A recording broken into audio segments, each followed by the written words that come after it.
मतलब ballot paper से जो चुनाव होता था उसमें कुछ कमियां थी, धांधली होती थी, बक्से के बक्से उठा लिए जाते थे, बाहुबल धनबल का बहुत ज़्यादा प्रयोग किया जाता था। उस समय हम बहुत छोटे थे, देखा करते थे 70 80 90 का वो दौर था। जो सभी का अगर संभव ना हो तो जो फर्स्ट सेकंड थर्ड या मूलतः जो फर्स्ट सेकंड आता है उनके जितने जो वोट मिले हैं, उस जितने बूथ पे उसको वोट मिले हैं उसको मिला के भी जनगणना की जाए। तो जितने जो आम जनता का जो शक है, जो सुबह है, और प्रत्याशी जो चाहे वो भाजपा के हो, कांग्रेसी हो, और किसी भी पार्टी के हो, आरजेडी के हो।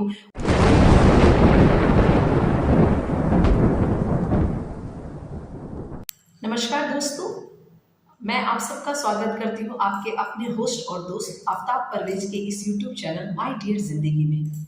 ऐसे तो आप सब जानते हैं कि मेरा नाम आरती राय है और मैं भारतीय राष्ट्रीय कांग्रेस की महिला कार्यकर्ता हूँ।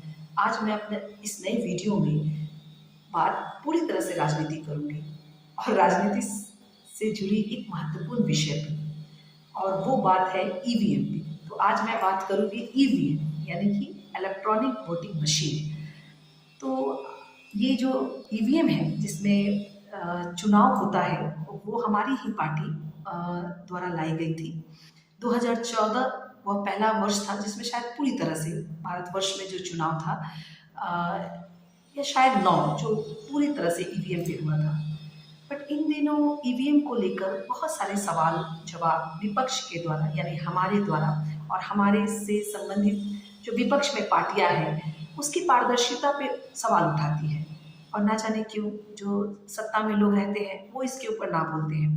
मुझे याद है कि 2014 के जब चुनाव हुआ था, आम जनरल इलेक्शन, उसके बाद वरिष्ठ हमारे विपक्षी नेता उस समय लाल कृष्ण आडवाणी वो पहले व्यक्ति थे जिन्होंने ईवीएम को लेकर सवाल उठाया था। उन्होंने तो एक किताब लिखी, बहुत सारी बातें उस पर लिखी, और उन्होंने कहा कि इसको पूरी तरह से हमारी चुनावी प्रक्रिया से हटा देना चाहिए। आज हम सत्ता का समय का परिवर्तन है और आज हम विपक्ष में हैं। हम 2 चुनाव बैक टू बैक हमारी पार्टी हार गई है पूरी तरह से।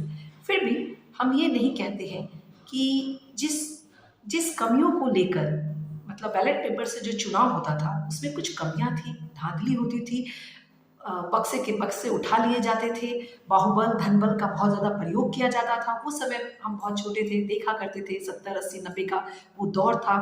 और सुचारू रूप से व्यवस्था को चलाने के लिए उस समय हम भारत सरकार में थे। भारतीय राष्ट्रीय कांग्रेस ने ईवीएम लाया जो कि विदेशों में भी है, बट अब कहते हैं कि शायद जर्मनी लाई थी और वो जर्मनी पहला कंट्री था जिसने बैन भी कर दिया अपने यहाँ।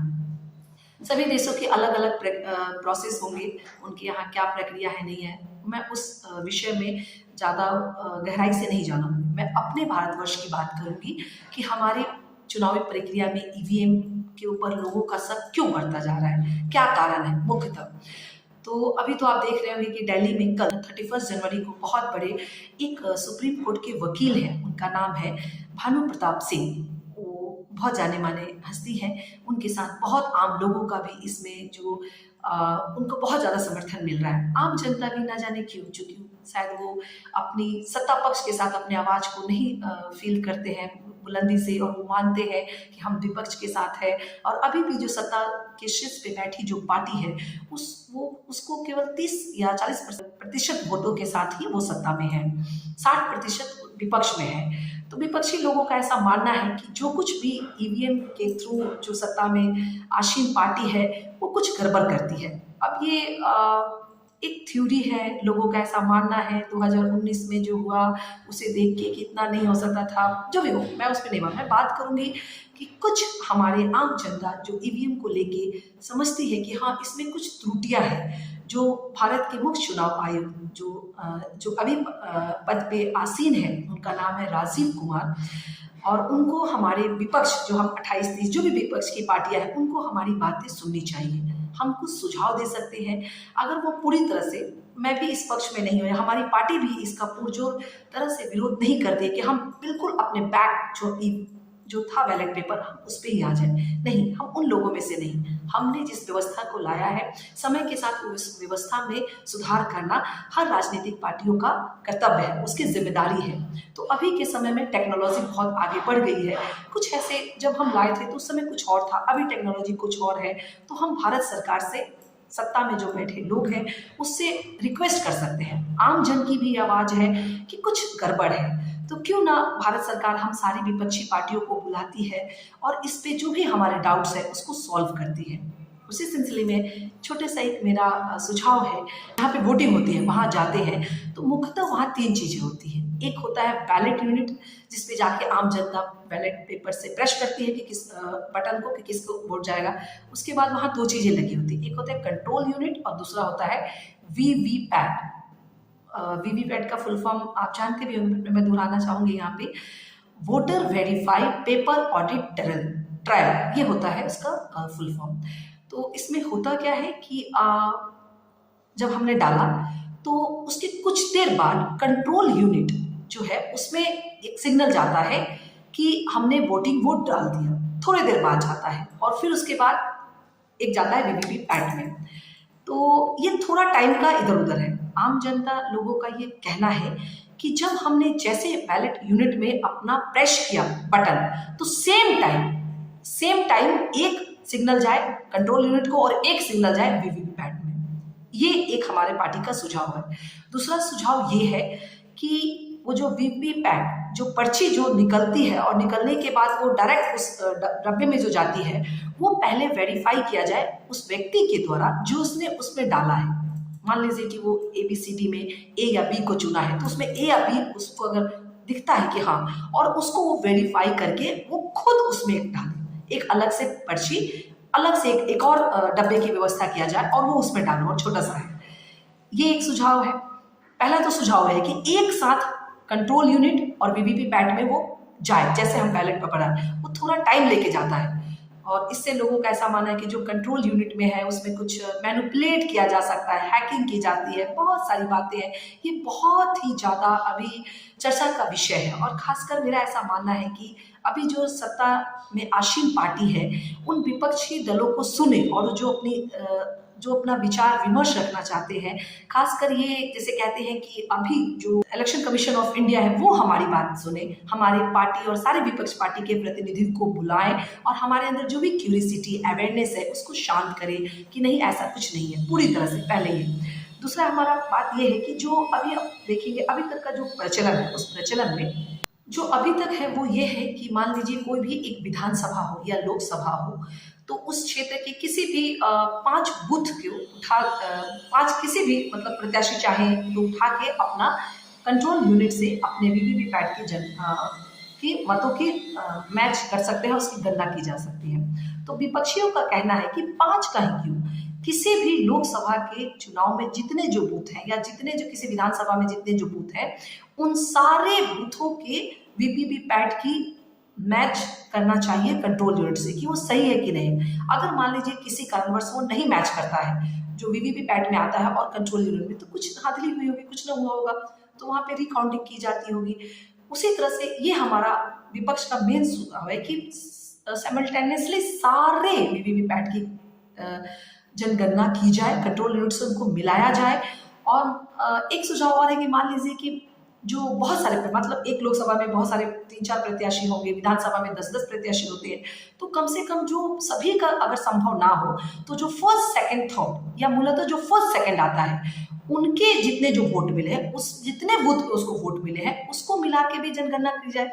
तो जितने जो आम जनता का जो शक है, जो शुबा है, और प्रत्याशी जो चाहे वो भाजपा के हो, कांग्रेसी हो और किसी भी पार्टी के हो, आरजेडी के हो, उनके जो कार्यकर्ता हो, आम जनता को भी बहुत शक हो रहा है इसके ऊपर, वो सारे दूर हो जाएंगे।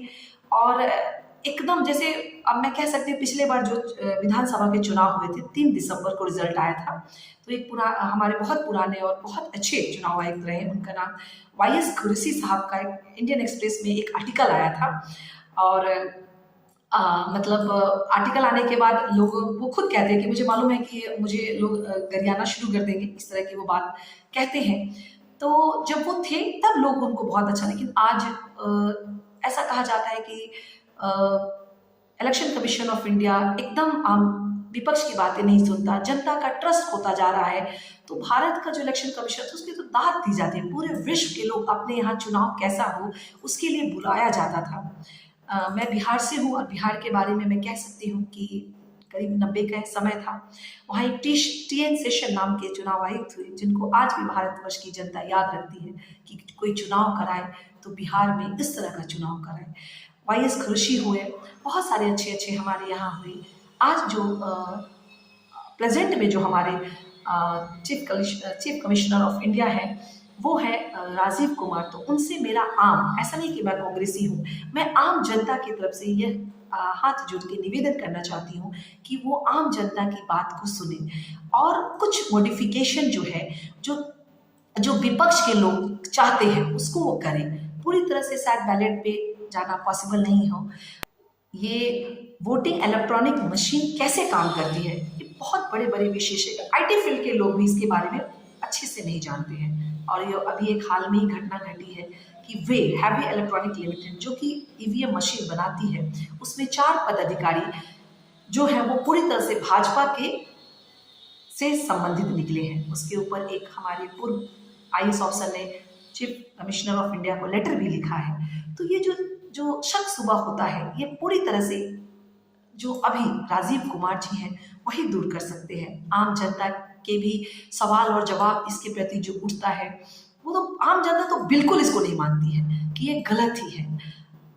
तो क्यों ना उसे कहते हैं कि अगर आप अच्छा रहेंगे ना तो आपकी धीरे धीरे जनता जो है उस पर ट्रस्ट करना शुरू कर देगी और वो मान लेगी कि बिल्कुल सही होता है।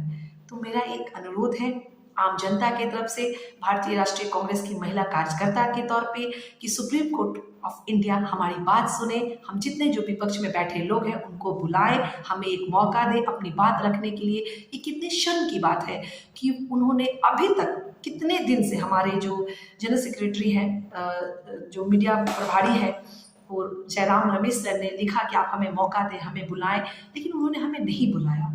तो मैं इसका पुरजोर समर्थन करती हूँ कि जो प्लीज़ आप हमें बुलाएं, हमारे जो भी शक शुबा है उसे दूर करें। और अभी बहुत जल्दी 3 से 4 महीने में भारत में बहुत बड़ा, जिसे हम लोकसभा चुनाव कहते हैं, वो आने वाला है। तो उसमें तो ये सारी जो त्रुटियां हैं उसको दूर करके इस निष्पक्ष, पारदर्शी और अच्छे तरह से चुनाव को संपन्न कराएं।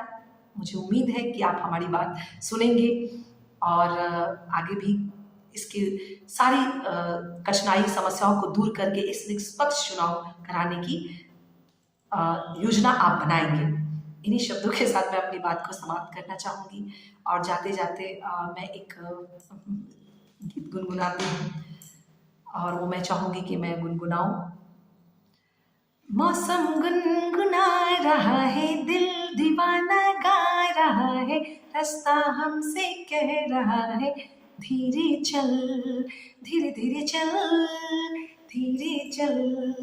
मौसम गुनगुना रहा है, दिल दीवाना गा रहा है, रास्ता हमसे कह रहा है धीरे चल, धीरे धीरे चल, धीरे चल।